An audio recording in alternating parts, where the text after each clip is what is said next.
A few moments later, a few inches later, 2 hours later, 1 eternity later. Assalamualaikum warahmatullahi wabarakatuh. Saya Sahira Siti Hanaika dari kelas 10.1 akan menjelaskan materi di semester 2 ini.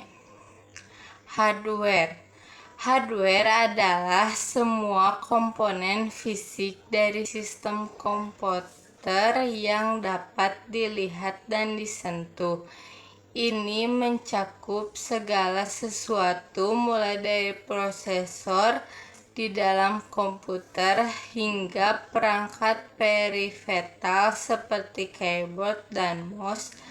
Tanpa hardware, software tidak akan bisa berjalan.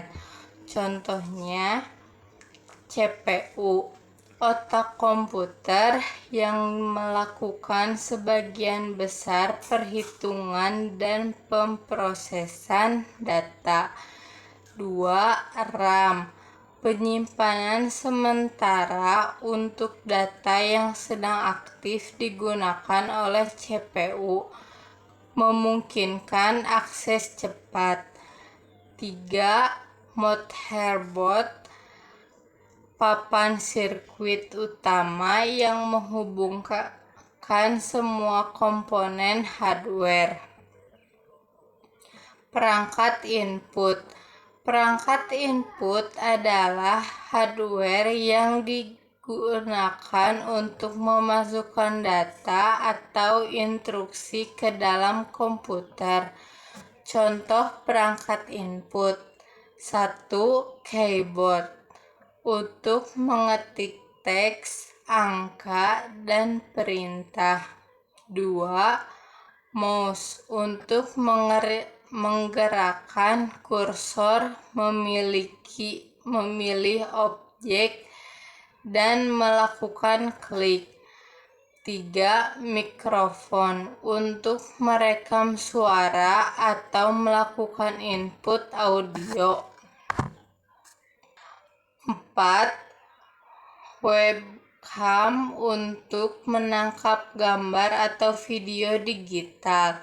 5. Scanner, untuk mengubah dokumen fisik atau gambar menjadi format digital. Perangkat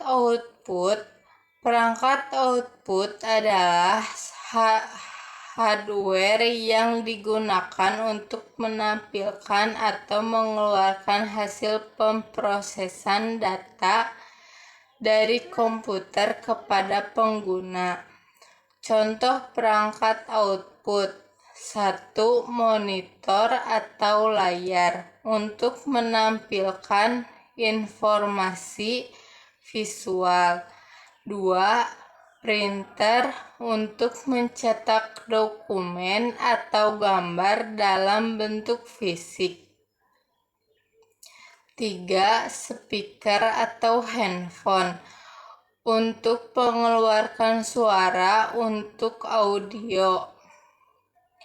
Proyektor, untuk menampilkan gambar atau video pada permukaan yang lebih besar. Software adalah kumpulan instruksi, data, atau program yang memberitahu hardware apa yang harus dilakukan dan bagaimana melakukannya. 1. Sistem operasi. Sistem operasi adalah software dasar yang mengelola semua sumber daya hardware dan software komputer. Contohnya Microsoft Windows, Linux, dan Android. 2. Software aplikasi. Software aplikasi adalah program yang dirancang untuk melakukan tugas-tugas tertentu bagi pengguna. Contohnya Microsoft Word, Excel, PowerPoint, dan Google Chrome. 3. Software utilitas. Software utilitas dirancang untuk membantu mengelola, menganalisis, mengoptimalkan, dan memelihara komputer. Contohnya, antivirus, kompresi file, dan backup software. Jaringan berkabel. 1. Dial-up PSTN. Dial-up PSTN adalah metode akses internet yang menggunakan jalur telepon rumah analog untuk menghubungkan komputer ke penyedia layanan internet melalui modern dial-up. Kelebihannya, biaya murah, manfaatnya jaringan telepon yang sudah ada, mudah diatur, cukup dengan modern dan saluran telepon. Kekurangannya, mengganggu penggunaan telepon rumah saat internet tidak aktif, tidak cocok untuk aktivitas berat seperti streaming atau video call. 2. ADSL. ADSL adalah sebuah teknologi untuk koneksi internet melalui saluran telepon biasa. Teknologi ini memungkinkan transmisi data dengan kecepatan tinggi tanpa mengganggu penggunaan telepon secara bersamaan. Kelebihannya, kecepatan tinggi dan menggunakan saluran telepon yang ada. Tidak perlu instalasi kabel baru.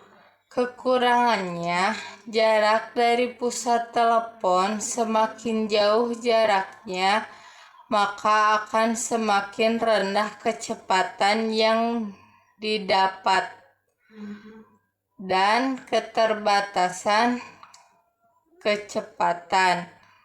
3. Fiber optik.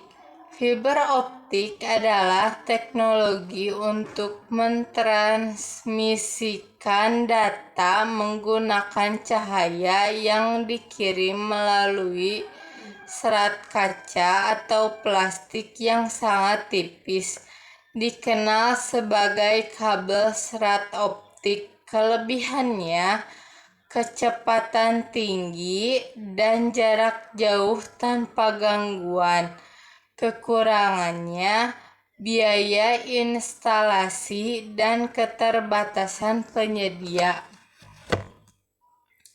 Sekian dari saya, terima kasih.